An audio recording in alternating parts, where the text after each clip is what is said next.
जिड़ा कल ते पिछे इतरात खतमात भी पढ़े हैं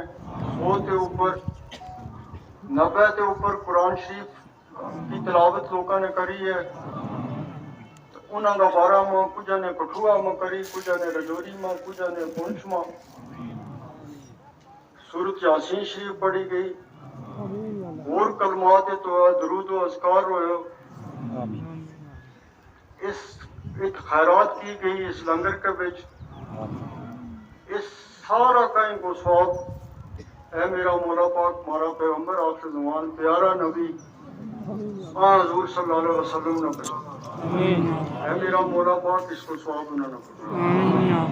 है मेरा मौला पाक इसको स्वाब ख्वाजा बहाउद्दीन नक्शबंदी ने बचा है मेरा मौला पाक हजरत बाकी बिल्ला ने इसको स्वाब बचा। सरान शरीफ का हजरात हजरत मुजद्दिद अल फसानी है, उन्होंने इसको स्वाब बचा। हजरत मुहीद्दीन चिश्ती ने खुदाया इसको स्वाब बचा है मेरा मौला पाक हजरत सुल्तानुल आरिफीन ने इसको स्वाब बचा। अलमदार कश्मीर हजरत नूरुद्दीन वली रहमतुल्लाह अलैह ने इसको स्वाब बचा। हजरत गुलाम शाह बादशाह ने इसको स्वाब बचा है मेरा मौला पाक मागम शरीफ का हजराता ने इसको स्वाब बड़े सगीर का जड़ा भी औलिया है खुदाया उन्होंने इसको स्वाब है मेरा मौला पाक हजरत जनाब बाबा जी साहब उन्होंने इसको स्वाब हाजी बाबा साहब उन्होंने इसको स्वाब बाबा जी उन्होंने इसको स्वाब खास तौर के ऊपर जिन्हों को आज हम जो और शरीफ करा मियाँ निजामुद्दीन कियानवी ऐ मेरा मौला पाक इसको स्वाब ऐ मेरा मौला पाक उसको स्वाब ऐ मेरा मौला पाक इसको स्वाब ऐ मेरा मौला पाक इन बुजुर्गों की वसादत नाल हमारे पर फजल कर खुदाया ऐ मेरा मौला पाक हम सब पर फजल कर। खास तौर पर एक आया हुआ जरा बीमार है खुदाया उन्होंने शफा दी ऐ मेरा मौला पाक उन्होंने शफा दी ऐ मेरा मौला पाक उन्होंने शफा दी उनका डेरा में कोई बीमार है खुदाया उसने ऐ मेरा मौला पाक आज का दिन का वसीला नाल उन्होंने शफा दी ऐ मेरा मौला पाक जड़ी मुराद लेके जड़ी परेशानी लेके जड़ी अर्ज लेके ये एक आए हजरत जनाब बाबा जी साहब का वसीला नाल इनकी मुरादा ना पूरी कर ऐ मेरा मौला पाक इनका डेरा में खैर तो बरकत कर ऐ मेरा मौला पाक इनका माला में खैर कर वादो कर इनका कारोबार में वादो कर ऐ मेरा मौला पाक इनका बच्चा बेरोजगार है इनका रोजगार को बेहतर सबब कर। हम सब की परेशानियां ना खुदाया हम सब ना खुदाया हमारा गुनाह की माफी दे ऐ मेरा मौला पाक हम सब ना हमारा गुनाह फजल कर खुदाया ऐ मेरा मौला पाक अता जी सरकार साहब की सेहत जाएगा हुक्म ने इजाजत है बेशक रोटी में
है